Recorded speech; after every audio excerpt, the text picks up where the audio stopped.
Well, just before Christmas, the film version of Tolkien's book, The Hobbit, came out. And as many have pointed out, like its more substantive successor, Lord of the Rings, The Hobbit is replete with Catholic themes.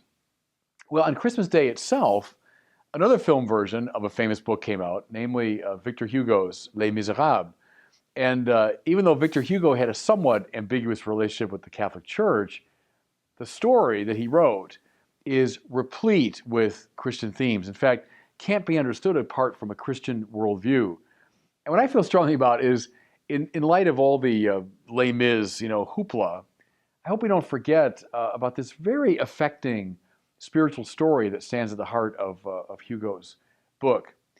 As you know, it revolves around this figure, Jean Valjean, who's played by Hugh Jackman in the movie. When he was a young man, he was arrested and condemned for a highly excusable crime, namely stealing a loaf of bread to feed his starving child. But he's sent for 19 years at hard labor for this crime. When he finally gets out of prison, he's naturally embittered against both individuals and institutions. He falls almost immediately on hard times, but he's taken in by a very kindly bishop of the church, given a place to stay, something to eat. But then that night, Valjean steals 2 candlesticks from the bishop. He's tracked down almost immediately. He's brought back to the bishop, who doesn't condemn him. In fact, says, oh, no, these were gifts. And in fact, there's more that I want to give him. Well, Jean Valjean is overwhelmed by this, can't quite take it in. Once the police had left, the bishop explains, this is meant now to awaken in you a similar generosity. Now, I want everyone to focus on that scene because that's the heart, in many ways, of the Christian spiritual life. Our claim is that God is love, which means God is gracious self-gift. That's all God is. What does God want?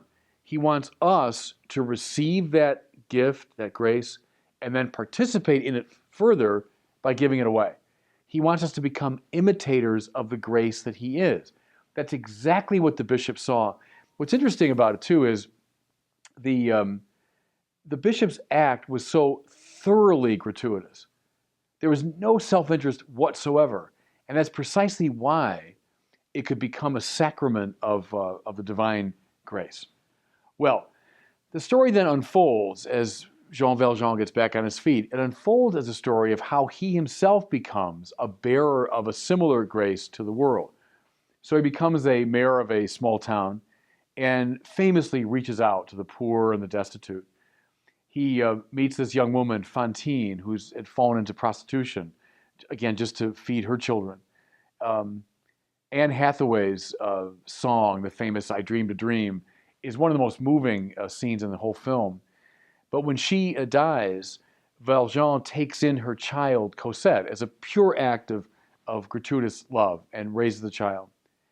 At the climax of the movie, he has an opportunity to kill his great persecutor, Javert, who's kind of a chief constable who's been pursuing Valjean over many, many decades.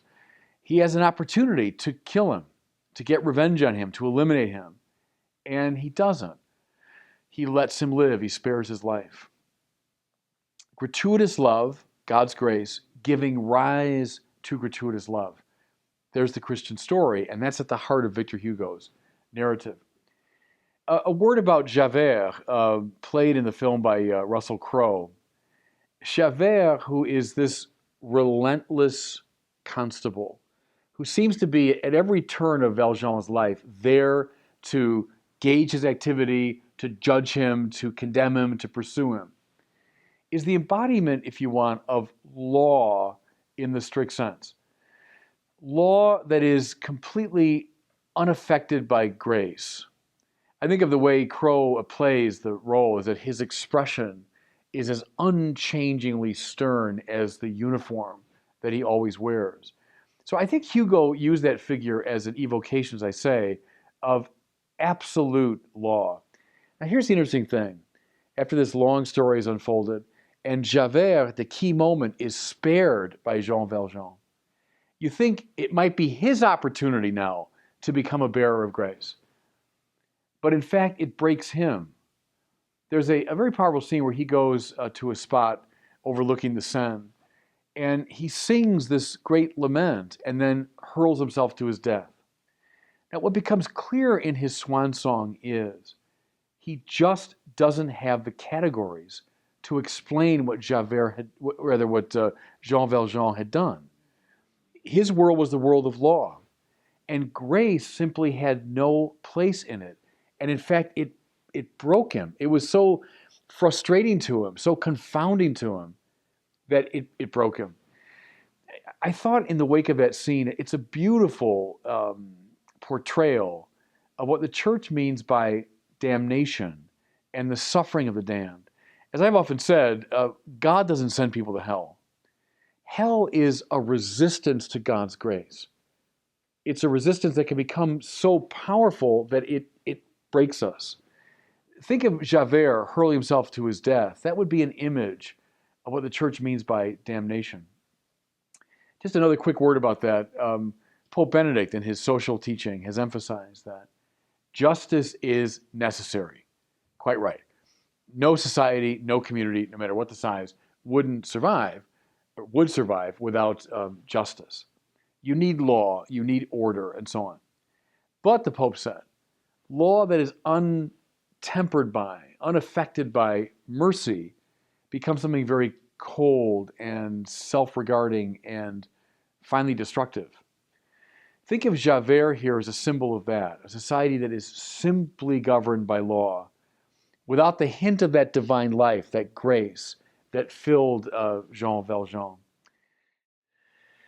Toward the end of the film, as Jean Valjean is nearing death, he's visited by two heavenly figures. First of all, the bishop, who originally had been so kind to him, and then secondly, Fantine, whose daughter he had raised. It's a wonderful touch because it shows that grace is a participation in God's own life. Therefore, grace is eternal. Grace transcends our ordinary experience. God's love is more powerful than death.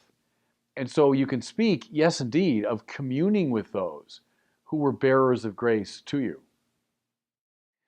Just as a final word, I think it's kind of wonderful that at the Christmas season, think of all the materialism and commercialism and Hollywood trying to make money, that the two most popular films of the Christmas season, The Hobbit and Les Misérables, are deeply Catholic.